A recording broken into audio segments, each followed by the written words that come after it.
so many more. The radio stations here, people in Cleveland don't realize Wixie and WMMS, two stations that dominated the airwaves around the country, were trend makers for every artist and every label, played a big role in this city. Leo's Casino, which we've celebrated in the past, and I got to know Leo before he passed away.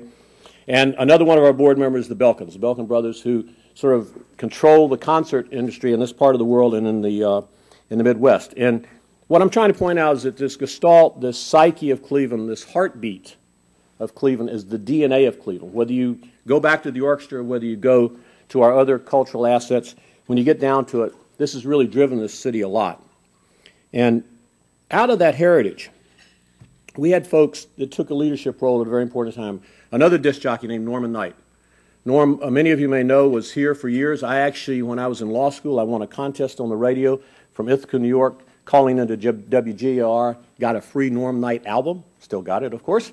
And Norm had the prescience of mind to think about this whole idea of a Hall of Fame. And at the same time in New York, Ahmet Erdogan and Jan Winter and Susan Evans, the folks that formalized it and copyrighted it, sort of met up with Norm, and that began sort of the process of how this all got started here in Cleveland.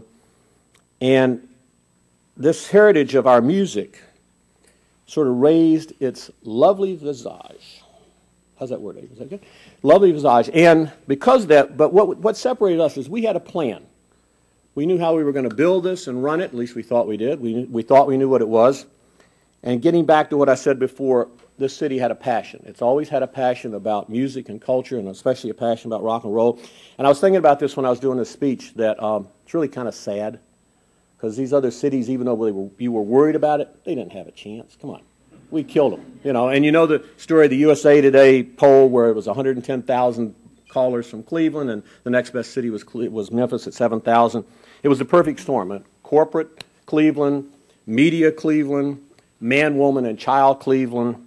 And I owe this phrase to my astute marketing director, our tenacity, passion, and blue-collar grit, because he uses that expression, really, really won the day and wouldn't let us fail. I mean, I sincerely believe that. And this week during the 15th, we've been on the radio, Todd and I and Jim Hickey, our curators over here. We've been on the radio and hearing stories from some of the folks at WMS and Norm and some of the others. And they all got back to who Cleveland is, how they feel about who they are as Clevelanders, and for all the problems, all the issues, all the sort of chips on our shoulders and everything else we put up with, you know, we still prevail on that basis. So then we win the right. Oops, we won it. What is it? What's it cost? How do we fund it? Now, I forgot to bring it. I got the oldest strategic plan I could ever found. Bob Broadbent. Folks here know Bob. Remember Bob? Bob, who was in the retail business, in the department store business here, very prominent. Still around, spends the winters in Florida, but he sent me the oldest plan he had from 1988. And I'm going to read you some of the salient points. Bob also raised more money than anybody else to build a museum. You know. The first sort of indication was going to cost $25 million. And that was sort of in somebody's mind. In this plan, it's actually $48 million. What's interesting is there's no working capital, there's no endowment. Right, Mr. Kinney, my CFO, correct? So they're going to raise exactly the amount of money to build this sucker, and then what do you do if they don't show up? That's kind of an interesting way to do it. It's not a good idea. It isn't. Trust me, we know that better than anybody else, too. It was going to be behind Tower City, this beautiful IMPay building. Had an interesting internal configuration at the time. And what I love is it was going to be a three-tiered market. We were going to draw the first number of people that were really going to come from an hour within Cleveland, and secondarily an hour to 2 hours within Cleveland. And then there's the rest of the world. Well, let me just tell you, you turn that model upside down and you have what happened here. And that's the beauty of this story and the glory of this story. The fact that, you know, 90% of our attendance comes from outside these 2-hour ranges. And what that means is the economic impact in the 50 states and the 100 countries that Paul referred to. So, and they thought the economic impact would be $10 to $20 million. Okay? Going to average about 450,000 people a year.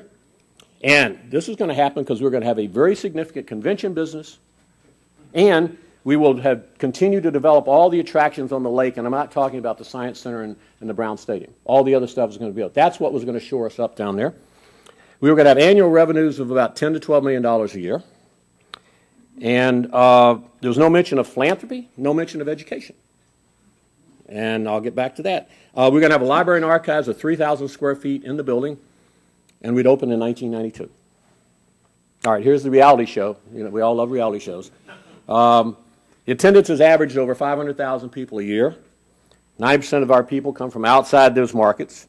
We have a $100 million plus impact annually on the city of Cleveland through these people who come from a long distance away, spend a couple of nights, rent cars, eat in restaurants, etc.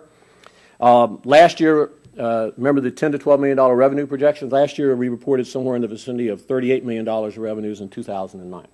That's a pretty big change, okay?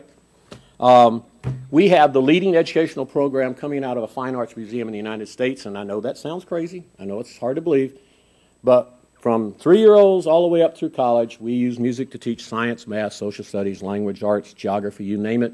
We create programs for teachers.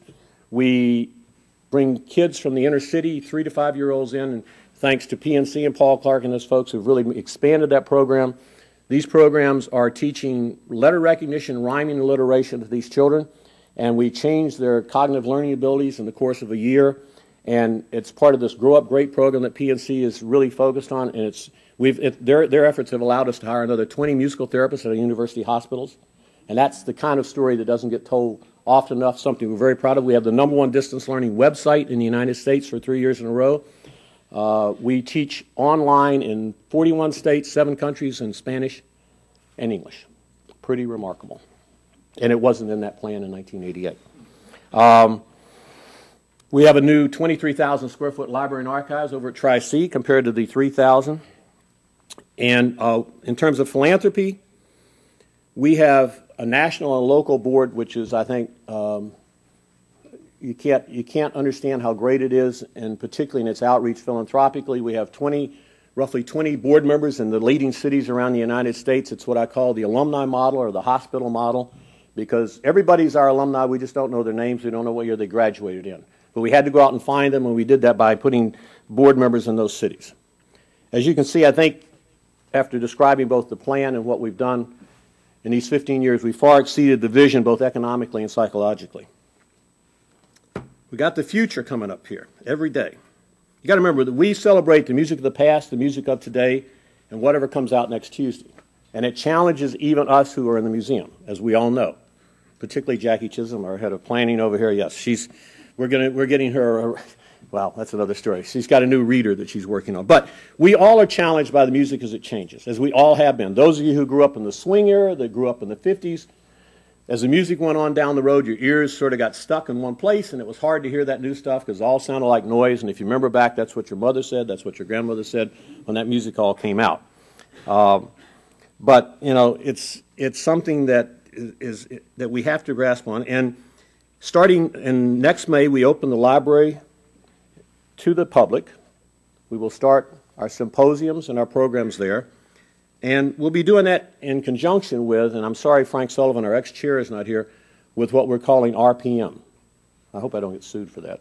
RPM is the new Institute for the Study of Rock and Popular Music, formed by Case University for the research in rock and popular music, of which it's the museum, the archives, Tri-C College, and Case. And we just hired one of the leading musicologists in the United States, Rob Walzer, out of UCLA, and it's my hope that someday I'll be able to take courses at Tri-C, maybe Cleveland State and other schools around here. They'll all be accepted at Case, and I can get my first degree in something related to music other than me standing up here pretending I know what this is all about by reading books. So that's a very exciting, it will cause people to come from all over the world to study the materials we have in this library and archives, and we're all very busy out there right now chasing this down around the country and around the world. In about 2 weeks, we start the redesign of the museum. And that's going to be a prodigious project. It's one that will last about 18 months. I promise you when we get done, it will have all new technology, all new lighting, and the visitor's experience will be very, very different than it has been. We're very excited about it. It's about a $7 million activity, and one that we are doing, tearing down sections of the museum. We can't afford to close the whole thing down at once. That'll be finished by the end of 2011. We have the inductions returning to Cleveland in 2012. Can I get a round of applause again? Thank you very much. Okay?